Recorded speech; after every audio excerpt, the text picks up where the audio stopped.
Sa ngalan ng Ama, ng Anak at ng Espiritu Santo, Amen. sumainyo ang Panginoon. At sumaiyo rin. Mga kapatid, ngayon ay ating ginugulita si Santa Cecilia, isang dalagat martir ng simbahan at patrona ng mga musika para sa simbahan.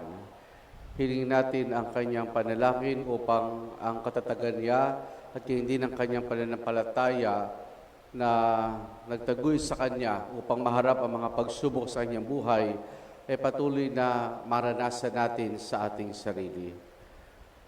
Sa pasimula po ng ating pagdiriwang ng banal na misa upang tayo maging marapat pakibahagi, aminin natin ang ating mga kasalanan. Inaamin ko sa makapangyarihang Diyos at sa inyo mga kapatid, na lubha akong nagkasala sa isip, sa salita at sa gawa, at sa aking pagkukulang. Kaya isinasamo ko sa mahal na Birheng Maria, sa lahat ng mga anghel at mga banal, at sa inyo mga kapatid na ako'y ipanalangin sa Panginoong ating Diyos. Kawan tayo ng makapangyarihang Diyos, patawarin tayo sa ating mga kasalanan, at patnubayan tayo hanggang sa buhay na walang hanggan. Amen. Amen.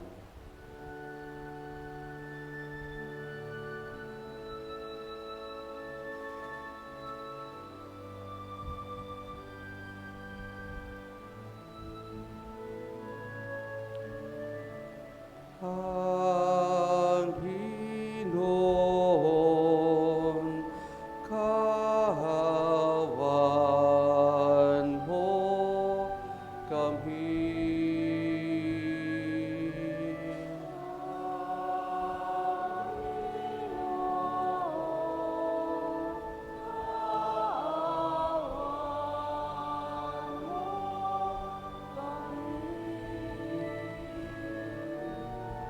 Kristo, kawan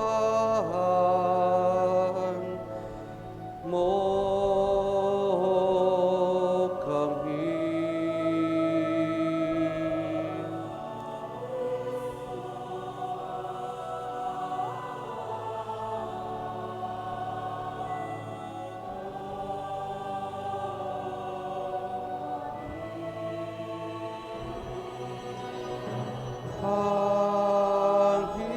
Panginoon,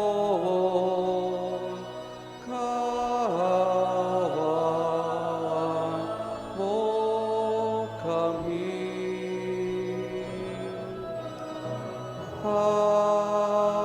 Panginoon, kawan mo kami. Manalangin tayo. Ama naming makapangyarihan, gawin mong makapiling ka ng mga nagdarasal at pakundangan kay Santa Cecilia na aming katuwang, paunlakan mong dinggin ang aming mga kailangan sa pamamagitan ni Jesus, kasama ng Espiritu Santo, magpa sa walang hanggan. Amen. Amen.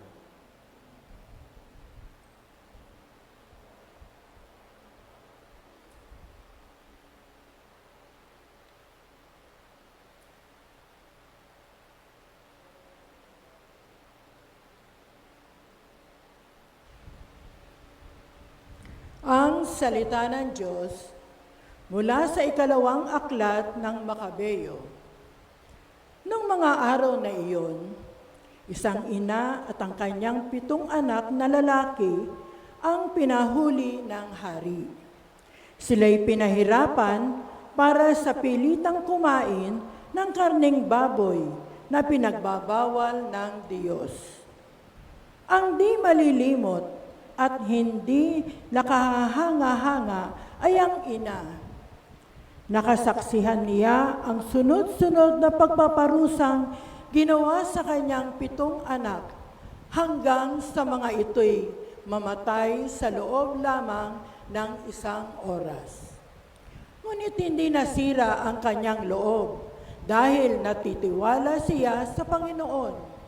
Malakas ang kanyang loob kahit na siya'y babae. kasintapang siya ng lalaki. Sa wika ng kanyang mga ninuno, isa-isa niyang pinalakas ang loob ng kanyang mga anak. Ganito ang sabi niya, "Hindi ko alam kung paano kayo naging tao sa aking sinapupunan.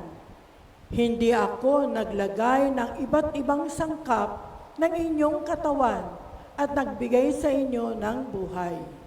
Ang lumikha ng buong santinakpan, ang siya ring lumikha ng tao at lahat ng bagay, dahil sa kanyang kagandahang loob ay ibabalik niyang muli ang inyong hininga at buhay. Yamang hindi ninyo inalintana ang sariling buhay dahil sa kanyang kautusan." Sa pandinig ni Antioco, ang pangungusap ni ito ng inay isa pang aglahi sa kanya. Kaya't sinikap niyang mahimok ang bunsong anak ng babae na talikdan ang kanyang reliyon. Ipinangako niya na payayamanin siya at patatanyagin pagkakalooban ng mataas sa tungkulin at ituturing na isang kaibigan ng hari. Subalit, hindi siya inintindi ng anak. Kaya't nilapitan ng hari ang ina. Sinabi niyang payuhan nito ang anak kung gusto niyang ito'y mabuhay. Sa kahihimok ng hari, napahinuhod ang ina, nakausapin ng anak. Biglang pag-uyam ng lumapit na hari, dumikit siya sa kanyang anak at pabulong na kinausap nito sa sariling wika. "Anak, mahabag ka sa iyong ina na siyam na buwang nagdala sa iyo sa kanyang sinapupunan. 3 taon kitang pinasuso, pinalaki, at binigyan ng aral, inaruga. Hanggang ngayon, masdan mo ang kalangitan at daigdig at lahat ng bagay na naroon. Alam mo, ang lahat ng iyan ay nilikha ng Diyos, tulad din naman ng sangkatauhan. Huwag kang matakot sa berdong ito. Ipakita mong karapat-dapat ka sa iyong mga kapatid, magdusa hanggang kamatayan, upang sa muling pagkabuhay ay makapiling kita na kasama nila." Hindi pa man natatapos magsalita ang ina, sinabi ng anak, "Ano ang iyong hinihintay, Haring Antioco? Hindi ko susundin ang utos mo. Ang susundin ko'y ang mga utos na ibinigay ng Diyos sa pamamagitan ni Moises. Ikaw ang may kagawa ng lahat ng paghihirap na ito sa mga Hudyo, ngunit tandaan mo na hindi ka makatatakas sa parusa ng Diyos." Ang salita ng Diyos. Salamat sa Diyos. Pagising ko poong sinta, sa piling mo'y magsasaya. Paggising ko, poong sinta, sa piling mo'y magsasaya. Dinggin mo po, Panginoon, ang tapat kong panawagan. Poon ako ay dinggin mo sa daing ko na tulungan. Pagkat ako'y taong tapat, di nang adya kailanman. Kaya ako'y sumasamong, dakilang ko ay pakinggan. Paggising ko, poong sinta, sa piling mo'y magsasaya. Palagi kong sinusundan ang landas mong itinakda. Hindi ako lumilihis sa kanan man o kaliwa. Ang daing ko, Panginoon, ay lagi mong dinirinig. Kaya ako'y dumudulog at sa'yo'y humihibig. Paggising ko, poong sinta, sa piling mo'y magsasaya. Kung paanong sa mata mo'y lubos iyong pag-iingat, gayon ako ingatan mo sa lilim ng iyong pakpak. Yamang ako ay matuwid, ang mukha mo'y mamalas, Kapag ako ay nagising, sa piling mo'y magagalak. Pagising ko, poong sinta, sa piling mo'y magsasaya.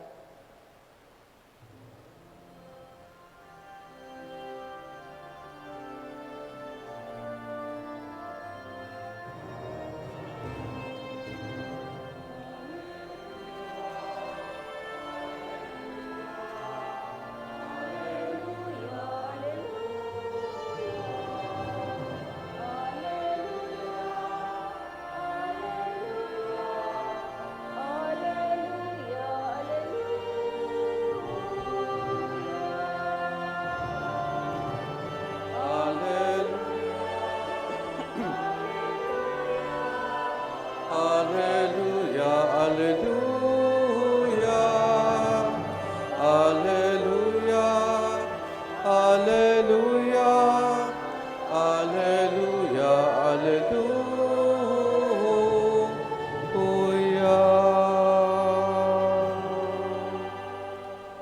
Sumainyo ang Panginoon. At sumaiyo rin. Ang mabuting balita ng Panginoon ayon kay San Lucas. Papuri sa iyo, Panginoon. Noong panahong iyon, isinaysay ni Jesus ang santalinhaga sa mga nakarinig ng una niyang pangungusap. Ginawa niya ito sapagkat malapit na siya sa Jerusalem at ang akala ng mga tao ay itatatag na ang kaharian ng Diyos. Sabi niya, may isang mahal na taong nagtungo sa malayong lupain upang gawing hari at magbalik pagkatapos niyon. Bago siya umalis, tinawag niya ang 10 sa kanyang mga alipin. Binigyan niya ang mga ito ng tig-isang salaping ginto at sinabihan sila, ipangalakal niyo iyan hanggang sa pagkabalik ko. Puot na puot naman sa kanya ang kanyang mga kababayan, kaya't pagkaalis niya, nagsugo sila ng mga kinatawan upang sabihin sa kinaukulan, ayaw namin maging hari ang taong ito. Ngunit ginawa ring hari ang taong iyon. Umuwi siya pagkatapos at ipinatawag ang mga aliping binigyan niya ng salaping ginto upang malaman kung gaano ang tinubo ng bawat isa. Lumapit sa kanya ang una at ang sabi, Panginoon, ang salapin ninyong ginto ay nagtubo ng 10. Magaling, sagot niya, mabuting alipin. Yaman naging matapat ka sa kakaunting bagay, pamamahalain kita sa 10 bayan. Lumapit ang ikalawa at ang sabi, Panginoon, ang inyong salaping ginto ay nagtubos ng 5. At sinabi niya sa kanya, mamamahala ka ng 5 bayan. Lumapit ang isa pang alipin at nagsabi, Panginoon, heto po ang inyong salaping ginto, binalot ko sa panyo at itinago. Natatakot po ako sa inyo sapagkat napakahigpit ninyo. Kinukuha ninyo ang hindi sa inyo at inaani ang hindi inyo inihasik. Sinagot siya ng kanyang Panginoon, masamang alipin, sa salita mong iyan kita hatulan. Alam mo palang ako'y mahigpit. Sinabi mo, kinuha ko ang hindi sa akin, inaani ko ang hindi ko inihasik. Bakit hindi mo inilagay sa bangko ang aking salapi? Pagbabalik ko, sana'y may tinubo ang puhunang ito. At sinabi niya sa mga naroroon, kunin ninyo sa kanya ang salaping ginto at ibigay sa may 10. Panginoon, siya po'y mayroon ng 10 salaping ginto, wika nila. Sinasabi ko sa inyo, ang bawat mayroon ay bibigyan pa, ngunit ang wala, kahit ang kakaunting nasa kanya ay kukunin pa. Tungkol naman sa mga kaaway kong aayaw na ako'y maghari sa kanila, dalhin nyo dito at patayin sa harapan ko. Pagkasabi nito, nagpauna si Jesus patungong Jerusalem. Ang mabuting balita ng Panginoon. Pinupuri ka namin, Panginoong Hesukristo. Magandang umaga po sa ating lahat. Mga kapatid, sa mabuting balita na ating napakinggan, ay ating natunghen dito muli ang santalinhaga tungkol sa paghahari ng Diyos, kung saan siguro isipin natin na ito'y katulad din ng Gospel last Sunday tungkol sa 3 alipin na pinagkatiwalaan ng kanyang Panginoon ng iba't ibang halaga. Pero dito ay ating natunghayan muli isang Panginoon na gagawing hari, pinatawag ang 10 sa kanyang mga alipin at binigyan ng tig-isang ginto at ang kanyang instruction ay humayo kayo at ipangalakal iyan. Yung una, nagtubo ng 10, yung pangalawa, 5, at yung pangatlong alipin ay walang tinubo dahil sa takot. Kung titignan natin mga kapatid, yung pinagkatiwala dito, marami ang maisip natin. Maraming material na bagay, pamilya, pero nais kong pagtunan natin ng pansin dito na isa sa pinakamalagang pinagkatiwala sa atin ng Diyos na inaasahan ng Diyos na magbubunga sa atin ay ang ating pananalig, ang ating pananampalataya sa Kanya. Sabi nga, there's always a seed of faith that was given to us. Merong binhi ng pananampalataya na pinagkaloob po sa atin. Itong panagdiriwang nating kapisada at ating unang pagbasa ay malino nagpahayag ng pananampalataya na matibay na pananalig sa Diyos. Sa ating pong unang pagbasa ay ating natunghayan dito muli ang pagkapahirap sa mga Israelita. Kahapon si Eleazar, ngayon naman ay isang ina na may 7 anak. Yung unang 6, napatay na dahil ayaw kumain ng baboy na pinagbabawal ng kautusan. At yung pinakahuli, yung bunso ay sinubukang kumbinsihin ng hari na kumain para siya ay maligtas. Pero sadyang ang ina niya ay naging matibay, matatag, dahil sa kanyang pananalig sa Diyos. Medyo dramatic pa nga, medyo madrama pa yung ina tungkol sa kanyang bunsong anak na alalahanin mo, Eka, 9 na buwan kitang dinala sa kanila pupunan, 3 taong kitang piniinom ng gatas, at patuloy na hinubog. At ang resulta, hindi sila natakot na kahit na mamatay, ay manatiling tapat sa Diyos at patuloy na nananalig sa ating Panginoon. Ngayon, ay ating ipinagdiriwang ang paggunita kay Santa Cecilia, sandalaga at martir ng simbahan. Noong 3 siglo siya ay nabuhay mula sa isang mayamang pamilya. Bata pa lamang siya ay italaga na siya na mapakasal kay Valerio. Nung dumating yung takdang edad at araw ng kasal ay natuloy ito. Nakasal sila,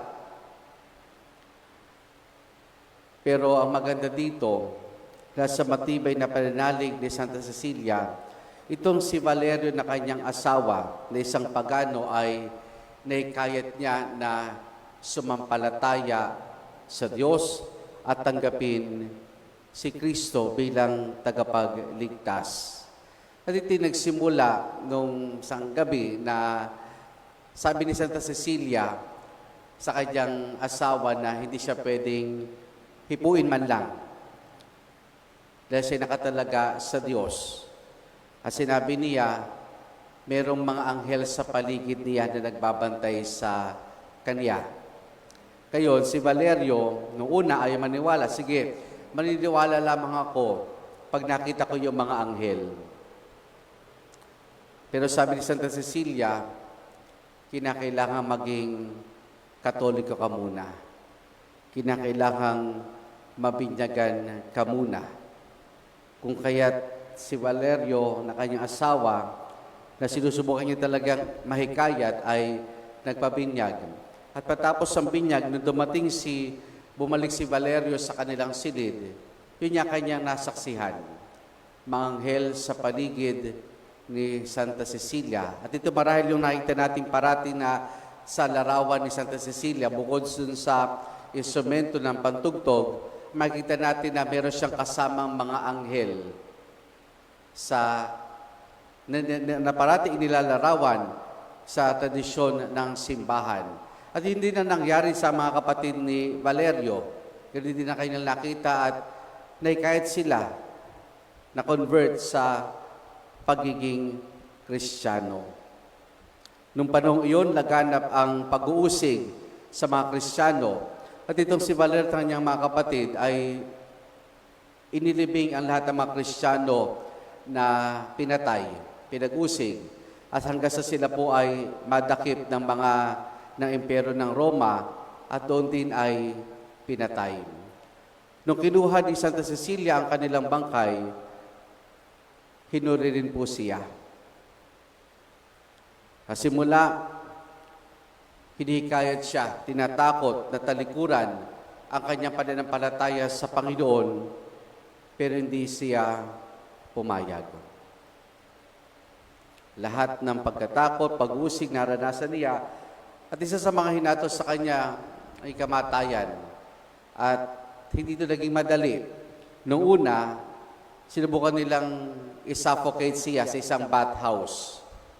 7 beses na ulit pinainit yung bathhouse na yun para mamatay siya, pero wala rin nangyari. Matapos iyon, pinatawag ang mamumugot ng ulo. 3 beses hidataw sa kanyang leeg yung sandata, pero hindi ito tumalab.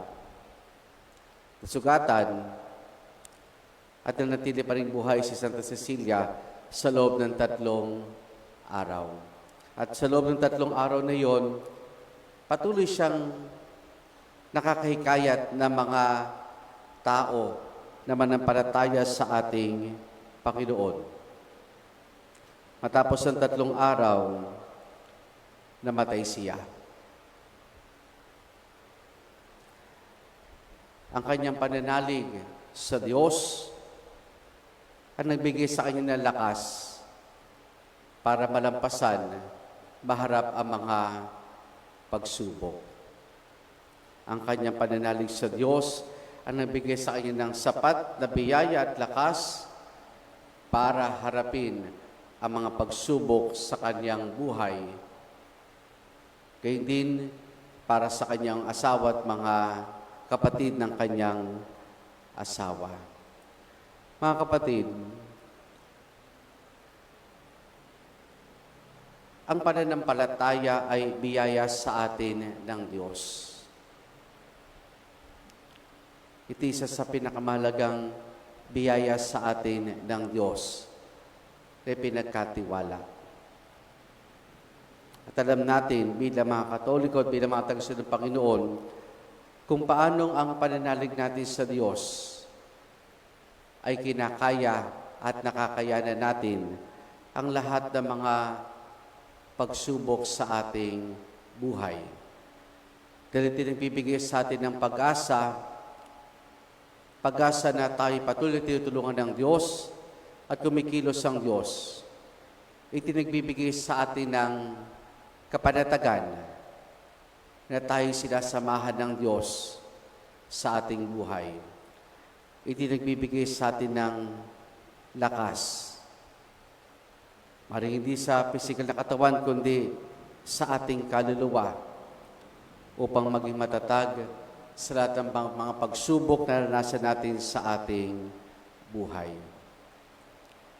Nawa mga kapatid, ang pananampalataya ng ina, ang pananampalataya ni Santa Cecilia na nagbigay sa ating inspirasyon. Ito ring pananampalatayang ito na taglayin natin ay makapagbigay ng inspirasyon sa ating kapwa. Nang sa gayon, kapag tayo ay humarap na sa Diyos, masasabihin sa atin ng Diyos, magaling at tapat na tagapaglingkod ko. Amen.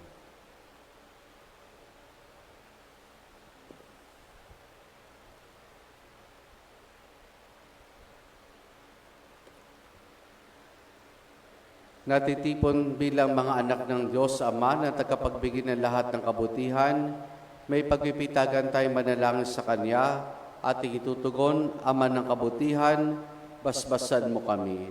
Ama ng kabutihan, basbasan mo kami.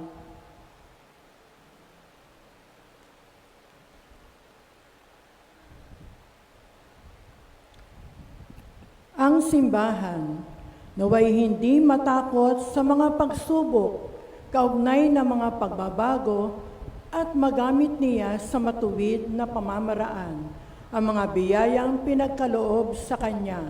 Manalangin tayo sa Panginoon. Ama ng kabutihan, basbasan mo kami.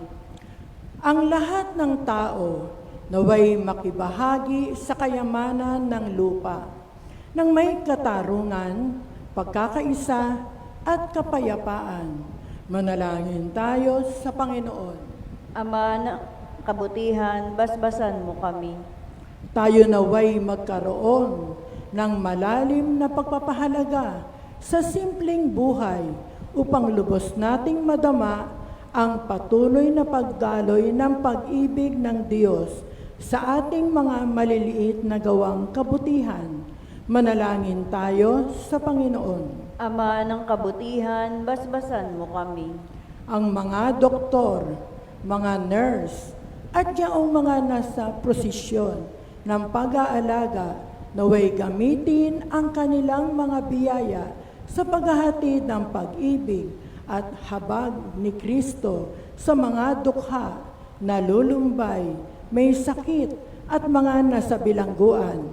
Manalangin tayo sa Panginoon. Ama ng kabutihan, basbasan mo kami. Ang mga pinagpalang yumao, naway makasama sa walang hanggang kaligayahan ng Panginoon. Manalangin tayo sa Panginoon. Ama ng kabutihan, basbasan mo kami. Ama naming nasa langit, tulungan mo kaming manatiling tapat sa maliliit na bagay ng buhay upang mapagkatiwalaan mo kami sa mahigit na dakilang bagay. Kapag pumasok na kami sa iyong kaharian, hinihiling namin ito sa pamamagitan ni Jesus na aming Panginoon. Amen. Amen.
Manalangin kayo mga kapatid upang ang paghain natin ay kalugdan ng Diyos amang makapangyarihan. Tanggapin nawa ng Panginoon itong paghahain sa iyong mga kamay, sa kapurihan niya at karangalan sa ating kapakinabangan at sa buong sambayanan niyang banal. Ama namin lumikha, pakabanalin mo at basbasan ang mga alay na nakahanda upang paalapin nito ang aming diwa sa dingas ng pag-ibig mo na nagdulot ng tagumpay sa pagkapakasakit ni Santa Cecilia ng Roma sa pamamagitan ni Jesus kasama ng Espiritu Santo magpa sa walang hanggan. Amen.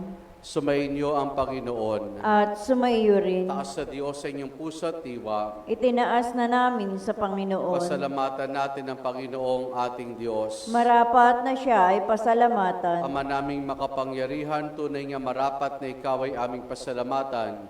Kayong aming kagalakan na si Santa Cecilia ay parangalan. Siya'y kapanalig naming may paninindigan na ikaw ipahayag kahit siya'y mamatay, sapagkat pinarapat mong kanyang maturaran ang iyong anak na naghain ng sariling buhay. Tulad na naganap sa iyong anak, ang dugo ng mga martiri dumanak, hindi dahil sa katatagang likas, kundi dahil sa imbigay na lakas. Kaya kaisa ng mga anghel, nagsisiawit ng papuri sa ng walang humpay sa kalangitan, kami nagbubunyi sa iyong kadakilaan.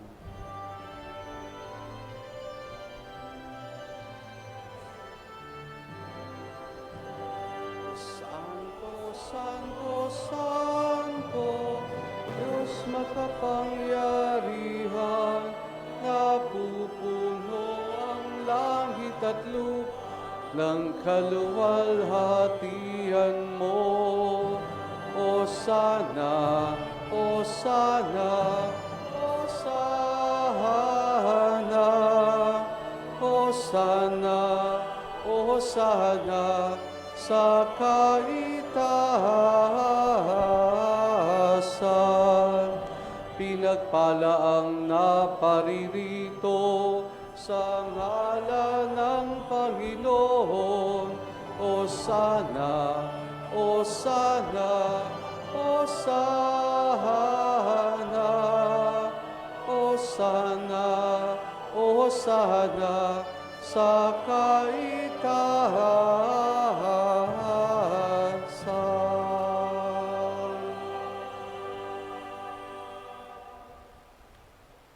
Ama naming banal, ikaw ang bukal ng tanang kabanalan.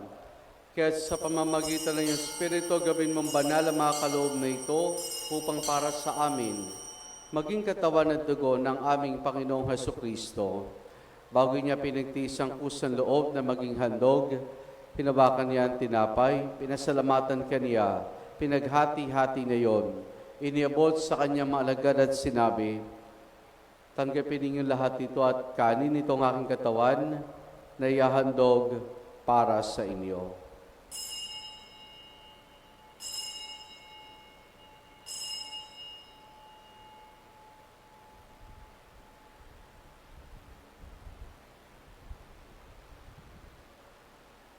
Gayun din naman na matapos ang hapunan, hinawakan niya ang kalis. Muli kanya pinasalamatan. Iniabot niyang kalis sa kanyang malagad at sinabi, tanggapin ninyo lahat ito at inumin itong kalis ng aking dugo ng bago't wala hanggang tipan. Ang aking dugo na ibubuhos para sa inyo at para sa lahat sa kapagpapatawad ng mga kasalanan. Gawin ninyo ito sa pag-alaala sa akin.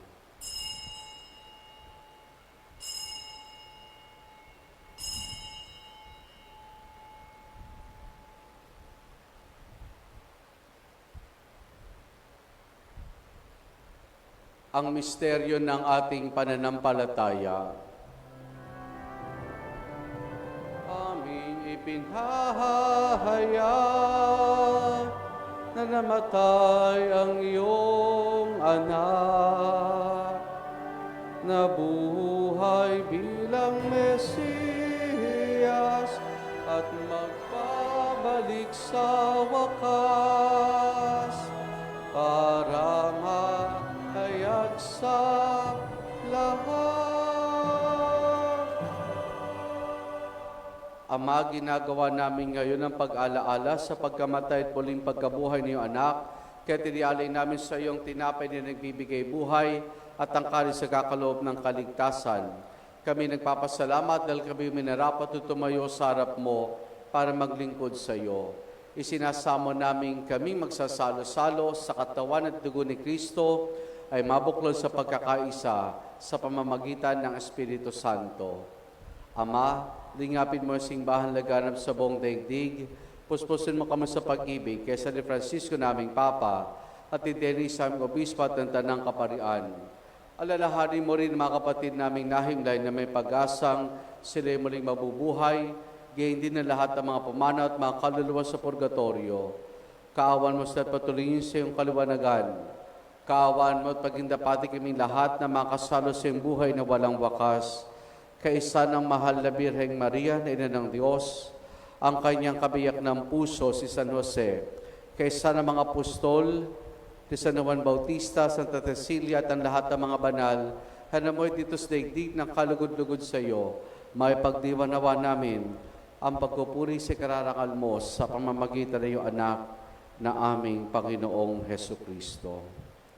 Sa pamamagitan ni Kristo, kasama niya at sa Kanya, ang lahat ng parangal papuri sa iyo, Diyos amang makapangyarihan, kasama ng Espiritu Santo, magpa sa walang hanggan.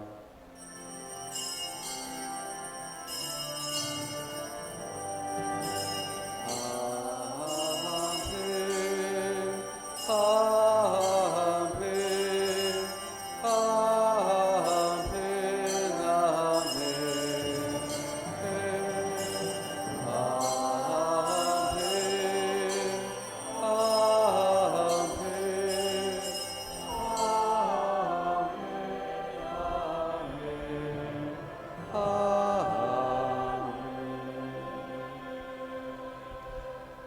Sa tagubiling mga nakagagaling na utos sa turo ni Jesus na Panginoon natin na Diyos, ipahayag natin ng lakas loob.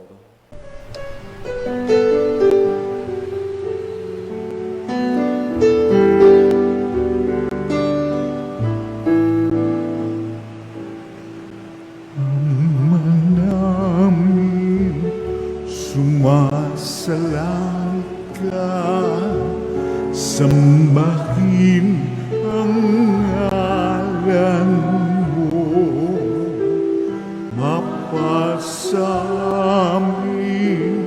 ang kaharian mo, sundin ang loob mo dito sa lupa para ng sa langit.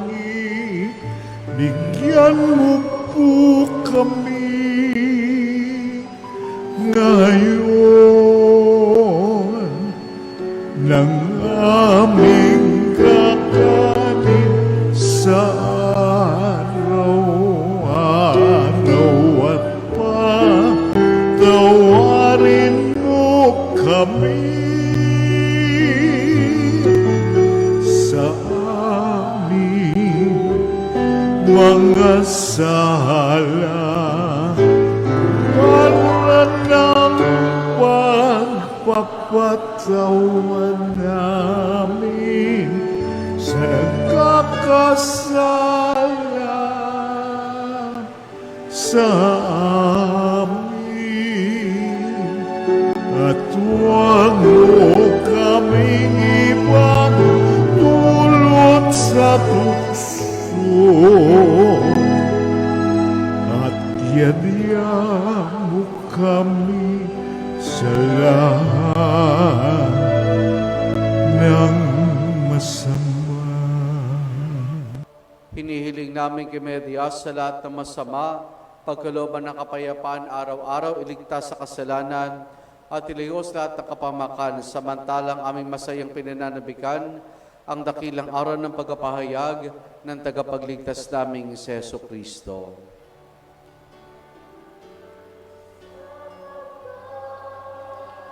Iyo ang kaharian, kapangyarihan at kapurihan,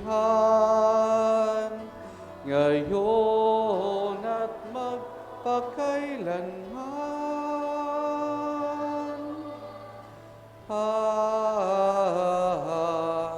Amen. Panginoong Kristo, sinabi mo sa iyong mga apostol, kapayapaan ang iniwan ko sa inyong aking kapayapaan ang binibigay ko sa inyo. Tunghayan mo ang aming pananampalataya at huwag ang aming mga pagkakasala. Pagkalooban mo kami ng kapayapaan at pagkakaisa ayon sa iyong kalooban, kasama ng Espiritu Santo magpa sa walang hanggan. Amen. Ang kapayapaan ng Panginoon ay lagi nawang sumainyo. At sumaiyo rin. Mga kapatid, maghangad at magbahagi po tayo ng kapayapaan ni Jesus sa isa't isa. Peace be with you. po.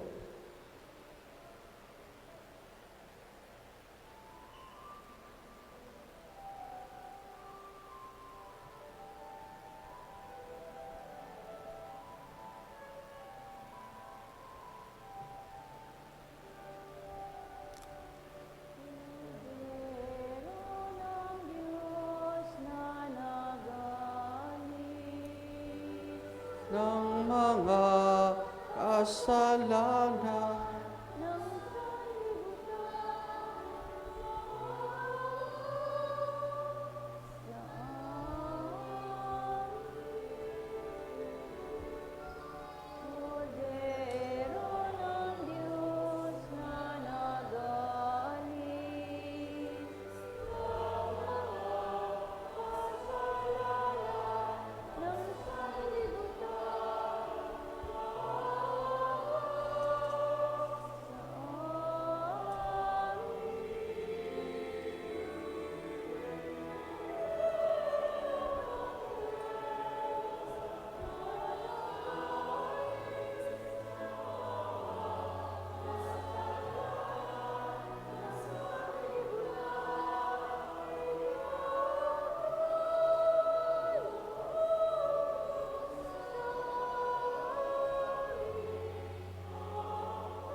Narito si Jesus, ang kordero ng Diyos.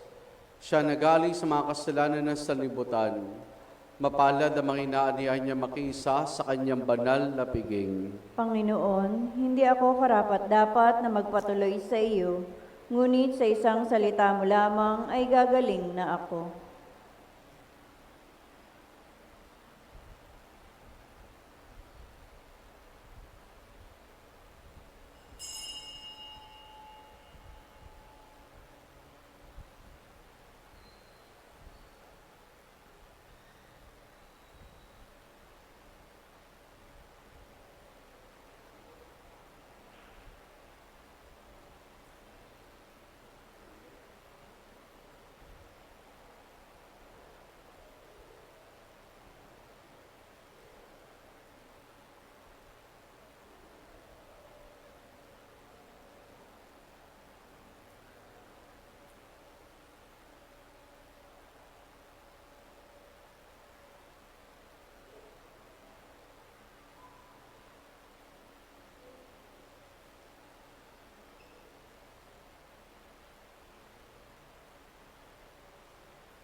Ang buhay ko'y iahang sa'yo,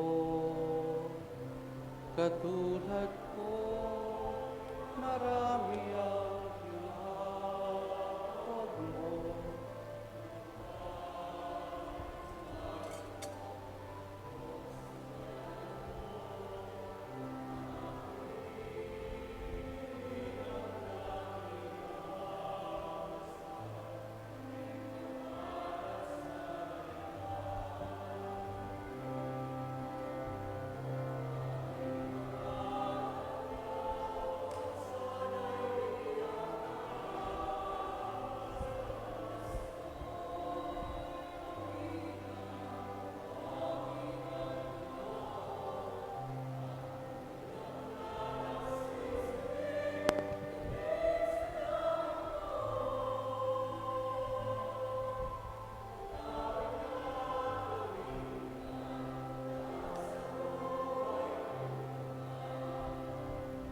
Mula sa pagkakasala, ako'y muli ibangon mo at umasa ka, at umasa ka, at umasa ka. Maglilingkod sa'yo.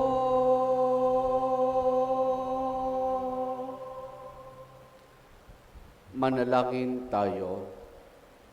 Ama naming mapagmahal, ang tinanggap naming banal na pakikinabang ay makapagdulot nawa sa amin ng katatagan na nagkaloob ng katapatan sa paglilingkod at tagumpay sa pagtitiis ng pagsubok na iyong Martina si Santa Cecilia sa pamamagitan ni Jesus kasama ng Espiritu Santo magpasawalang hanggan.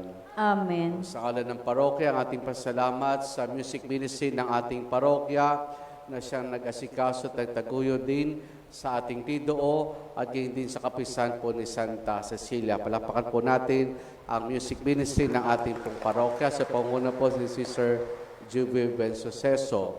And hopefully, sana next year ay meron ng imahen na pwede nilang pagtulong-tulungan para yung imaheng iyon ay mailibot naman nila sa bawat members ng music ministry ng ating pong parokya. Si Santa Cecilia ay patron ng church music. Hindi masyadong malinaw pero batay po doon sa kwento, nung kinakasal siya, mayroong musika pero habi ay umawit siya mula sa kanyang puso. At tumatagpuan yung manuscript nito noong 14th century ay sinimula na siyang kilalanin bilang patron ng musika ng simbahan. Kaya maraming salamat din sa lahat ng mga naglilingkod sa pamamagitan ng pag-awit sa ating pong parokya na binibigyan ng sigla, kulay ang bawat pagdiriwang ng banal na misa. Sumayin niyo ang Panginoon At sumayo rin. at pagpalain tayong lahat ng mabutit mapagmahal na Diyos Ama, Anak at Espiritu Santo. Amen. Naialin na natin ang pagdiriwang ng banal na misa. Humayo tayong taglaya, kapayapaan at pag-ibig ng Panginoon. Salamat sa Diyos. Purihin po natin ang ating Panginoon.